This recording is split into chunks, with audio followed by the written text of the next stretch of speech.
नमस्कार, ये आकाशवाणी पटना है। अब आप खालिद रशीद से प्रादेशिक समाचार सुनिए। पहले मुख्य समाचार। प्रधानमंत्री नरेंद्र मोदी ने दोहराया, कृषि सुधार कानून किसानों के हित में हैं। इससे किसानों की आय बढ़ेगी और कृषि उत्पादों के लिए नए बाजार भी मिलेंगे। दरभंगा में 5 करोड़ से अधिक मूल्य के आभूषण लूटकांड का खुलासा, पुलिस ने 7 अपराधियों को किया गिरफ्तार। रेलवे में 1,40,000 से अधिक रिक्तियों को भरने के लिए 15 दिसंबर से शुरू होगा अभियान। और गया स्थित ऑफिसर्स ट्रेनिंग एकेडमी में पासिंग आउट परेड का आयोजन, 22 कैडेट सैन्य अधिकारी सेना में शामिल हुए। बुलेटिन की शुरुआत इस संकल्प के साथ, कोविड-19 महामारी के खिलाफ देश एकजुट होकर लड़ रहा है। आप भी हमारे साथ सुरक्षा और बचाव के 3 आसान एहतियाती उपायों का संकल्प लें। कोविड-19 से बचाव और सुरक्षित रहने के 3 उपाय। मास्क लगाएं, 2 गज दूरी है जरूरी, सुरक्षित दूरी रखें, हाथ और मुंह साफ रखें।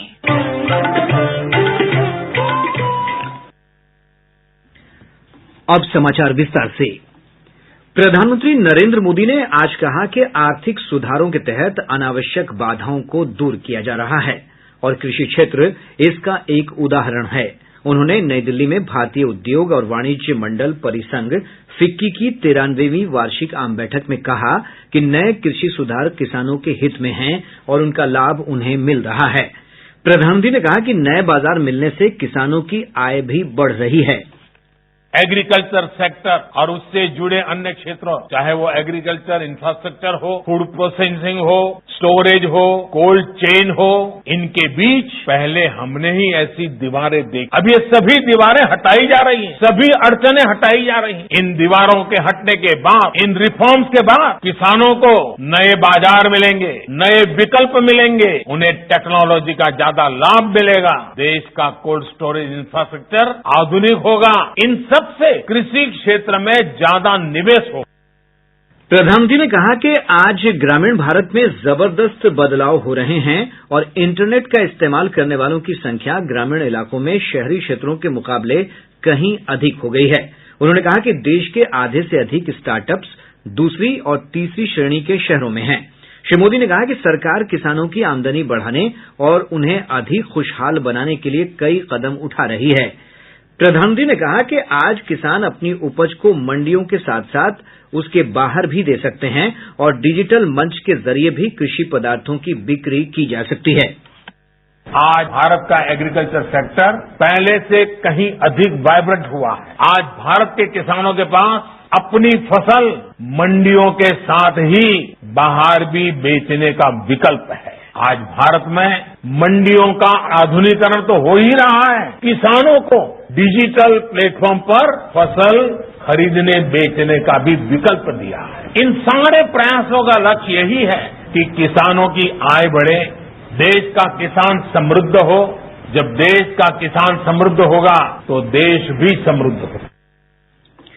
श्री मोदी ने कहा कि वैश्विक महामारी के दौर में देश ने अपने ज्यादातर नागरिकों की रक्षा करने में बड़ी कामयाबी हासिल की है। उन्होंने कहा कि भारत ने इस दौरान देश भर में लोगों की जीवन रक्षा के कार्य को प्राथमिकता दी और महामारी से निपटने के लिए कई अभूतपूर्व कदम उठाए। अपने ज्यादा से ज्यादा नागरिकों को बचा ले जाता है, उस देश की बाकी सारी व्यवस्थाएं उतनी ही तेजी के साथ रिबाउंड करने की ताकत रखती है।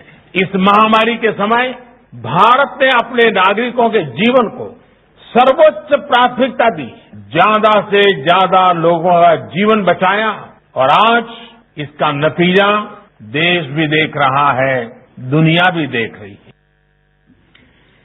केंद्रीय कृषि मंत्री नरेंद्र सिंह तोमर ने कहा है कि सरकार किसानों के समग्र विकास और देश में कृषि क्षेत्र के प्रोत्साहन के लिए हर संभव कदम उठा रही है।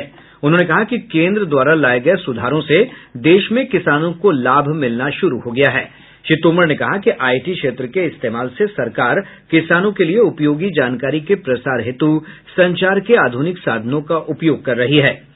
केंद्रीय कृषि मंत्री ने कहा कि देश में किसानों के डेटा बैंक बनाकर इसका उपयोग किसानों को मृदा स्वास्थ्य के बारे में सूचित करने, बाढ़ के पूर्वानुमान और कृषि क्षेत्रों के भूमि रिकॉर्ड के रखरखाव के लिए किया जाएगा। इधर केंद्रीय मंत्री गिरिराज सिंह ने बेगूसराय में संवाददाताओं से कहा कि किसानों को गुमराह करने के लिए कृषि सुधारों के खिलाफ आंदोलन हो रहा है। उन्होंने कहा कि अब इस आंदोलन को भटकाने का काम भी देश विरोधी तत्व कर रहे हैं। श्री सिंह ने कहा कि आंदोलन स्थल पर खालिस्तान समर्थक पोस्टर लगाए जा रहे हैं। दरभंगा में 5 करोड़ के सोना लूट मामले में पुलिस ने 7 आरोपियों को गिरफ्तार किया है। जानकारी के अनुसार पकड़े गए अपराधियों में वो लाइनर भी शामिल है जिसकी मदद से इस कांड को अंजाम दिया गया था। वरीय पुलिस अधीक्षक बाबूराम ने आरोपियों की गिरफ्तारी की पुष्टि करते हुए कहा कि एक सर्राफा व्यापारी ने अपराधियों को आभूषण दुकान में सेंध लगाने में मदद की थी। उसने अपना अपराध भी स्वीकार कर लिया है। वरीय पुलिस अधीक्षक ने कहा कि पुलिस पूछताछ में आरोपी द्वारा बताए गए मधुबनी और हाजीपुर के कई ठिकानों पर भी छापेमारी की जा रही है। पश्चिम चंपारण पुलिस ने नरकटियागंज की भाजपा विधायक रश्मि वर्मा से रंगदारी मांगने के मामले में एक अपराधी को गिरफ्तार किया है। पुलिस अधीक्षक उपेंद्र नाथ वर्मा ने बताया कि जिले के मुफस्सिल थाना क्षेत्र के चूरीहरवा टोला से आमिर खुसरो नाम के व्यक्ति को देसी पिस्तौल और कारतूस के साथ गिरफ्तार किया गया है। उसके पास से सेलफोन और रंगदारी मांगने में प्रयुक्त सिम भी बरामद कर लिया गया है। रेलवे अपने 21 रेलवे भर्ती बोर्ड के माध्यम से 15 दिसंबर से 1,40,000 से अधिक पदों को भरने के लिए व्यापक भर्ती अभियान शुरू कर रहा है। रेल मंत्रालय ने एक बयान में कहा है कि इस भर्ती अभियान में देश भर के 2 करोड़ 44 लाख से अधिक अभ्यर्थी शामिल होंगे। मंत्रालय ने कहा है कि पहला अभियान 15 दिसंबर से 18 दिसंबर तक चलेगा। इसके बाद गैर तकनीकी श्रेणियों की भर्ती का काम 28 दिसंबर से मार्च 2021 तक चलेगा। तीसरे चरण में प्रथम स्तर की भर्ती अप्रैल 2021 से लेकर जून 2021 तक होगी। परीक्षा की सूचना व्यक्तिगत ईमेल और एसएमएस के माध्यम से दी जाएगी। इसमें परीक्षा केंद्र, तिथि और पाली की जानकारी होगी। परीक्षा के लिए प्रवेश पत्र परीक्षा तिथि से 4 दिन पहले जारी किए जाएंगे। विभिन्न रेलवे भर्ती बोर्डों ने कोविड-19 महामारी के मद्देनजर परीक्षा आयोजित करने के लिए व्यापक तैयारी की है। उम्मीदवारों के लिए परस्पर सुरक्षित दूरी, मास्क और सैनिटाइजर का प्रबंध किया गया है। परीक्षाएं 2 पालियों में आयोजित की जाएंगी। प्रादेशिक समाचार आप आकाशवाणी पटना से सुन रहे हैं। प्रदेश में पिछले 24 घंटों के दौरान कोरोना संक्रमण के 596 नए मामलों की पुष्टि हुई है। इसके साथ ही संक्रमितों की कुल संख्या बढ़कर 2,42,748 हो गई है। स्वास्थ्य विभाग की रिपोर्ट के अनुसार संक्रमण के सबसे अधिक 240 नए मामले पटना जिले में सामने आए हैं। गोपालगंज में 62, मुजफ्फरपुर में 19, जहानाबाद, नवादा और सीतामढ़ी जिले में 17 नए मामलों की पुष्टि हुई है। अन्य जिलों में भी पॉजिटिव मामले मिले हैं। इस समय राज्य में 5,241 सक्रिय मामले हैं। इधर प्रदेश में कोरोना से अब तक 2,36,189 मरीज ठीक हो चुके हैं। स्वस्थ होने की दर 97.30% है। देश में कोविड महामारी से स्वस्थ होने की दर 94.89% हो गई है। पिछले 24 घंटों के दौरान 33,494 रोगी ठीक हुए हैं। स्वास्थ्य मंत्रालय के अनुसार अब तक 93,24,000 से अधिक लोग स्वस्थ हो चुके हैं। देश में इलाज करा रहे रोगियों की संख्या 3,59,819 है।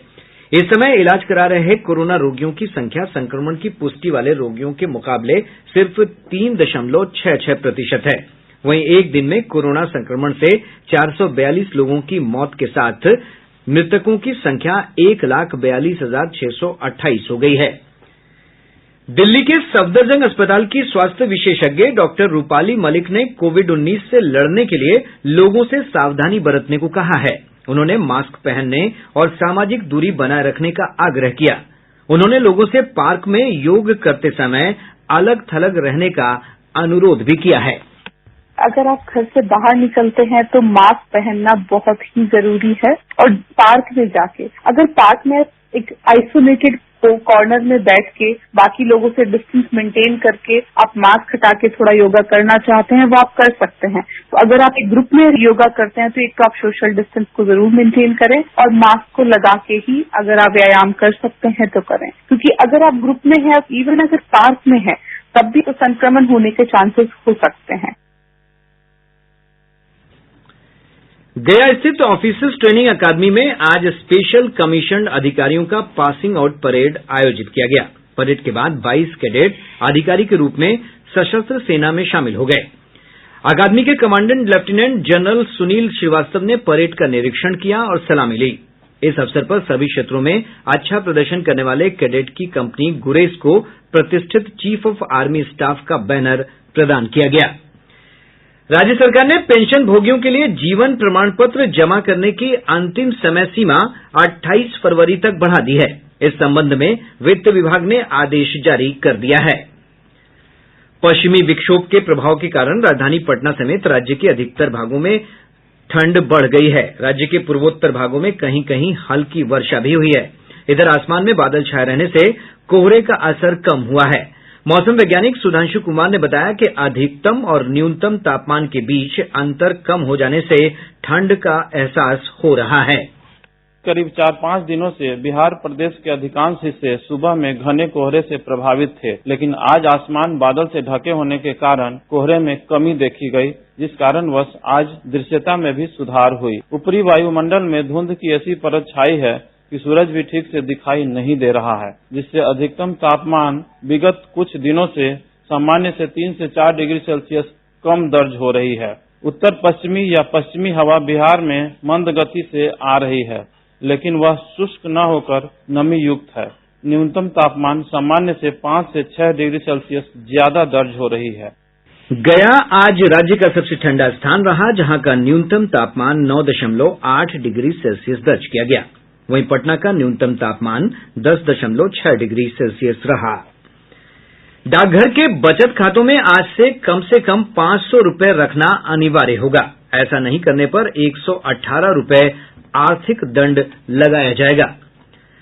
पटना उच्च न्यायालय समेत प्रदेश की सभी अदालतों में आज वर्चुअल माध्यम से राष्ट्रीय लोक अदालत का आयोजन किया गया। लोक अदालत में बैंक, बिजली विभाग, श्रम विभाग, वाहन दुर्घटना दावे और बीएसएनएल के बिल से संबंधित विवादों का निपटारा किया गया। बड़ी संख्या में कई प्रकार के दीवानी और फौजदारी मामलों का निष्पादन आपसी सुलह से किया गया। शिवहर व्यवहार न्यायालय में ऑनलाइन राष्ट्रीय लोक अदालत में 527 मामलों की सुनवाई की गई, जिसमें से 119 मामलों का निष्पादन किया गया और 42 लाख रुपए समझौते की राशि तय की गई। लखीसराय जिले में पुलिस ने बढ़ैया थाना क्षेत्र के जैतपुर गांव से 80 लाख रुपए मूल्य से अधिक का गांजा जब्त किया है। इस मामले में एक व्यक्ति को गिरफ्तार किया गया है। भागलपुर जिले के सनहौला थाना क्षेत्र के करहरिया गांव के पास सनहौला धोरैया मुख्य मार्ग से पुलिस ने एक पिकअप वैन से 42 कार्टन विदेशी शराब बरामद की है। भाजपा के वरिष्ठ नेता और पूर्व उप मुख्यमंत्री सुशील कुमार मोदी ने आज राज्यसभा सदस्य के रूप में शपथ ली। उपराष्ट्रपति और राज्यसभा के सभापति एम वेंकैया नायडू ने उन्हें शपथ दिलाई। केंद्र सरकार ने उन खबरों का खंडन किया है जिसमें दावा किया जा रहा है कि नए साल से यूपीआई के माध्यम से लेन-देन महंगा हो जाएगा और थर्ड पार्टी ऐप के माध्यम से भुगतान करने पर अतिरिक्त शुल्क देना होगा। पत्र सूचना कार्यालय ने इस खबर को आधारहीन बताते हुए कहा है कि ऐसा कोई फैसला नहीं किया गया है। और अब अंत में मुख्य समाचार एक बार फिर।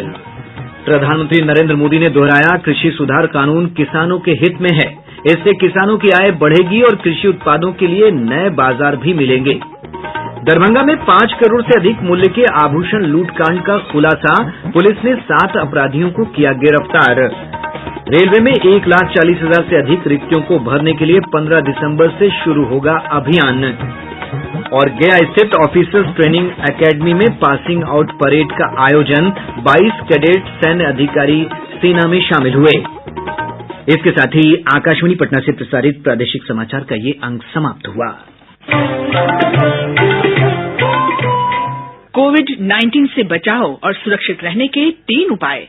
मास्क लगाएं, 2 गज दूरी है जरूरी, सुरक्षित दूरी रखें, हाथ और मुंह साफ रखें।